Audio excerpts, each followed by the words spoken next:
Have you ever sat down at the piano, played a chord, and thought, meh, it's fine, it's correct, it's doing its job, but it's kind of boring? Well, I've got you. Today I'm going to show you 3 simple tricks that will instantly make your chords sound more beautiful and smooth. And the chords are going to get more and more beautiful as we go through the video. So let's do this.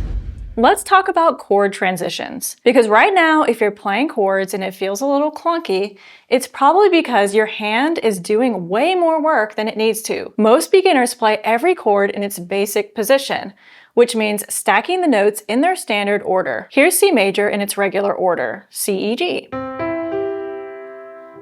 Now this is totally fine, but here's the problem. When you start switching between chords, your hand jumps all over the place to find the next one, kind of like this.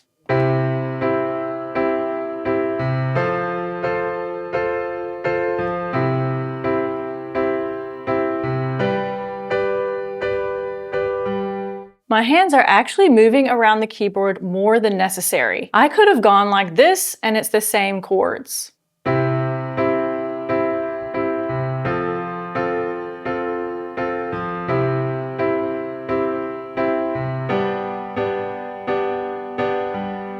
To really show what I mean, let's take a classic song that's perfect for practicing chord transitions. Let's do the song Lean on Me. Here's the chord progression on the screen. If I play these using basic positions, again, watch how my hand has to move. Lean on me when you're not strong, and I'll be your friend. I'll help you carry on, for it won't be long till I'm gonna need somebody to lean on. It's totally playable, and since I've played piano for like 30 years, I can pull off the jumps. But either way, it feels a bit choppy and awkward. Something like this also wouldn't work well for a new pianist. So here's the secret. Instead of always playing chords in their basic order, for example, C major as C, E, G, and F major as F, A, C, I can rearrange the notes so that my hand doesn't have to jump so much. For example, no matter what, if you're playing C, E, G on the piano, that is C major. It doesn't have to be in that order. Now let me show you how much smoother this progression sounds when I move the notes into a different order. Lean on me when you're not strong, and I'll be your friend. I'll help you carry on, for it won't be long till I'm gonna need somebody to lean on.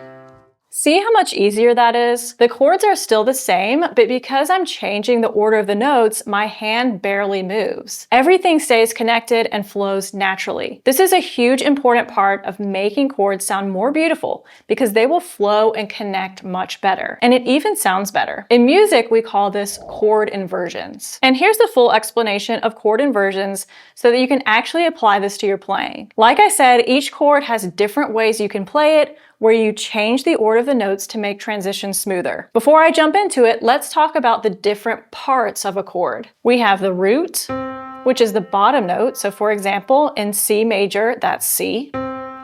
We have the third, which is the middle note of the chord, and it's called that because I can count 1, 2, 3 from C to get there. And then we have the fifth, which is the last note, and I call it that because I can count 1, 2, 3, 4, 5 to get there. So we have the root, the third, and the fifth. Now let's get into the nitty-gritty of inversions. Let's take C major, C, E, G, as an example.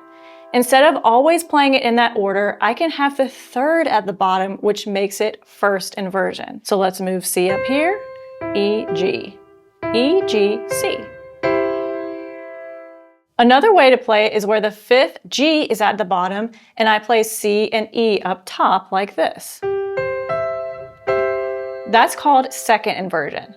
So again, we have root position, first inversion, and second inversion.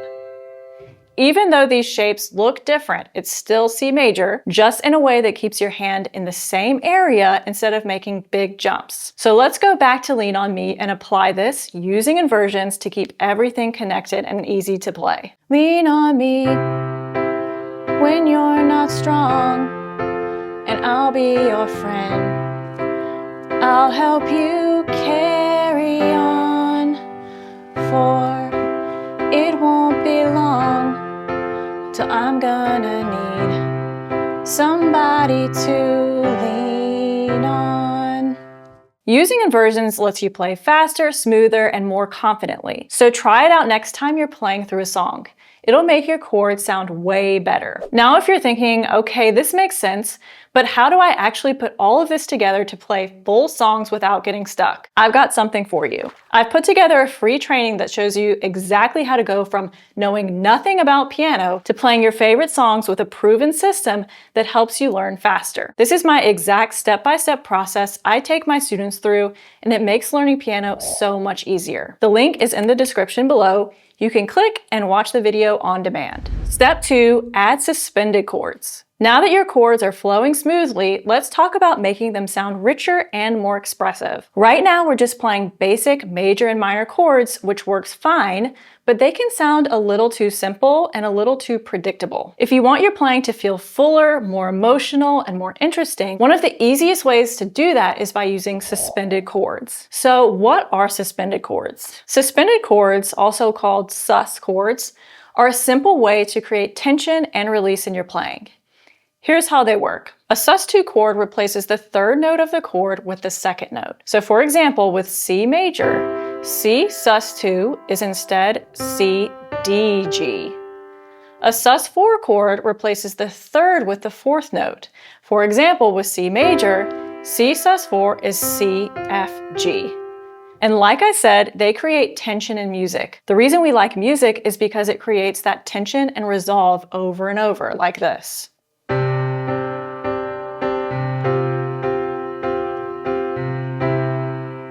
Do you hear that? The sus chords create a little tension before resolving back to the regular major chord. That's why they're used all the time in pop, rock, and ballads. They make simple chords sound way more interesting. Here's a super great example with a song you probably love. So let's hear how suspended chords create that tension and release sound in the song Free Fallin' by Tom Petty.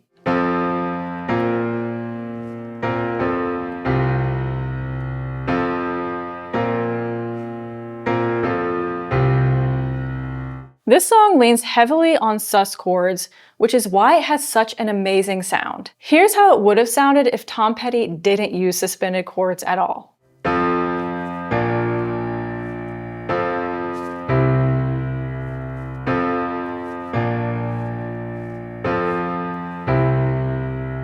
That tiny change, just replacing one note, completely transforms the chord and the song. That's the power of suspended chords. They add movement, tension, and resolution, making your chords so much more emotional and dynamic. Now let's apply this to our piano playing with the classic song Stand By Me. You can add suspended chords to regular songs that otherwise didn't have them, and it sounds awesome. Here's the basic chord progression.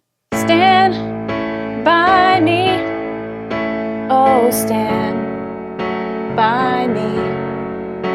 Oh, stand by me, stand by me. Sounds great on its own, but we can make it sound even better by adding suspended chords. I'm going to add the sus chord when I'm playing the same chord longer. You can see where some chords are held longer than other ones. So watch me adding the suspended chords there. And it doesn't matter which suspended chord I use, they both are going to sound good. I'm not going to sing so that you can focus on the chords here.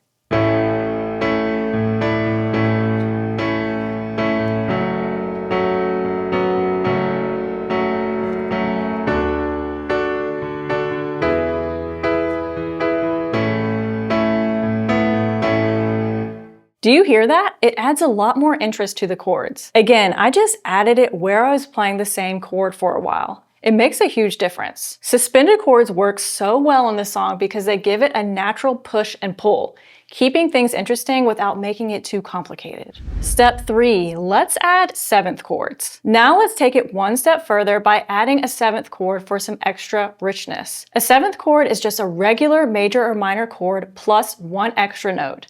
the 7th note of the scale. So let's break that down. If we count 7 notes up from the root of the chord, that's the 7th. To build a C major 7th chord, we take a regular C major chord, C, E, G, and add the 7th note to the top. So here's C, E, G, 1, 2, 3, 4, 5, 6, 7. There are several different types of 7th chords, each with their own unique feel. If you want to learn more about all of them, watch this video. This is where I break them down in detail. It requires enough information to need a separate video. Now let's apply this to Stand By Me again. Let's add a 7th chord to the F sharp minor chord to make it sound more full and interesting. Here's how the difference would sound.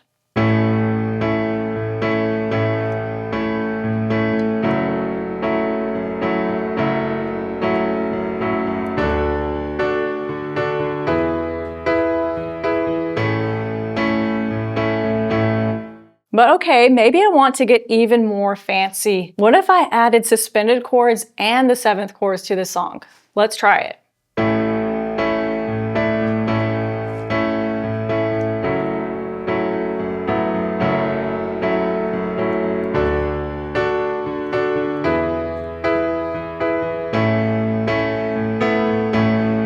Way more expressive and interesting, right? These small changes make a huge difference. Suddenly, a simple 4-chord progression sounds richer, more soulful, and more dynamic. You'll have to tweak and play around with it until it sounds good to you. So try it out the next time you practice. Before you go, I recommend watching my free on-demand training that walks you step by step through the exact process I use to help my students learn piano faster, play the songs they love, and actually enjoy the journey. This method works, and it's helped hundreds of students go from 0 to playing real songs faster than traditional lessons. If you're ready to take the next step and start transforming your piano playing, click the link in the description to watch the training with instant access. Let's get you on the path to playing the piano the right way. And if this video helped you, be sure to like and subscribe, and I will see you next time.